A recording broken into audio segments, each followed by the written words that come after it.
The healthcare debate in America has been hijacked by some very loud and obnoxious people who have a financial interest in keeping the status quo over there, and I think they're being helped by some of the worst blowhards you can imagine. People like Glenn Beck and Bill O'Reilly and basically the whole of Fox News. And they seem to be raising the temperature of the debate over there to an incredibly dangerous level. And the thing about Twitter is that these people like Glenn Beck, they think that they can spread lies about the NHS and no one will notice because they've forgotten that the rules are all different now and it's a very connected world and we're all keeping our eye on each other. So I realized that if I highlighted some of the lies and added a hashtag of "We Love the NHS,"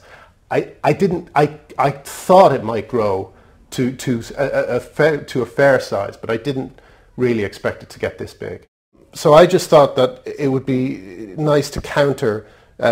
some of the lies by getting people on the ground to actually, tell their stories. And I also thought it might provide ammunition for people who are fighting these scare stories in America, because now all they have to do is write in the hashtag "We Love the NHS" into a search engine, and there's going to be thousands and thousands and thousands of testimonials from people who love the service. If the American right had not used such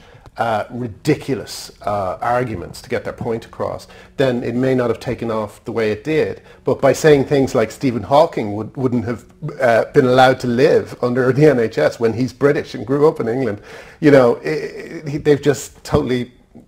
shot themselves in the foot, and they've mobilized the British,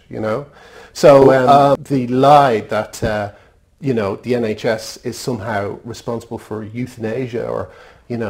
Sarah Palin used this term "death panels." These are things that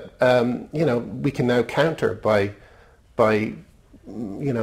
getting a lot of people online to tell the truth. Everyone has a story about the NHS helping them in some way, and we're all grateful, that our tax goes to give us some peace of mind that we won't go bankrupt when we get sick.